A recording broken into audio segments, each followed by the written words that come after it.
വിവാഹമോ വിശേഷ ദിവസങ്ങളോ ഏതുമാകട്ടെ, മനസ്സിലുണ്ടോ മാത്സിലുണ്ടോ. പുലരി charitable trust and വായനശാലയുടെ 3ാം വാർഷികാഘോഷം വിപുലമായ പരിപാടികളോടെ ആഘോഷിച്ചു. പുലരി അങ്കണത്തിൽ വെച്ച് നടന്ന പൊതുസമ്മേളനം കേരള സംസ്ഥാന പിന്നോക്ക ക്ഷേമ കമ്മീഷൻ അംഗം സുബൈദ ഇസ്ഹാഖ് ഉദ്ഘാടനം നിർവഹിച്ചു. പുലരി ചാരിറ്റബിൾ ട്രസ്റ്റ് രക്ഷാധികാരിയും വിളയൂർ ഗ്രാമപഞ്ചായത്ത് അംഗവുമായ മുജീബ് കരുവാങ്കുഴി അധ്യക്ഷനായിരുന്നു.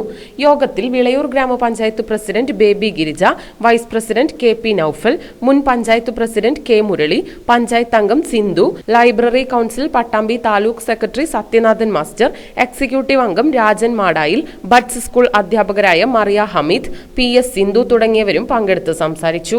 ഭൂരഹിതരായ പാവപ്പെട്ടവർക്ക് വീട് വെച്ച് നൽകുന്നതിനു വേണ്ടി 80 സെന്റ് ഭൂമി സൗജന്യമായി നൽകിയ കോട്ടയിൽ രാമനുണ്ണി, കമല രാമനുണ്ണി എന്നിവരെ ചടങ്ങിൽ ആദരിച്ചു.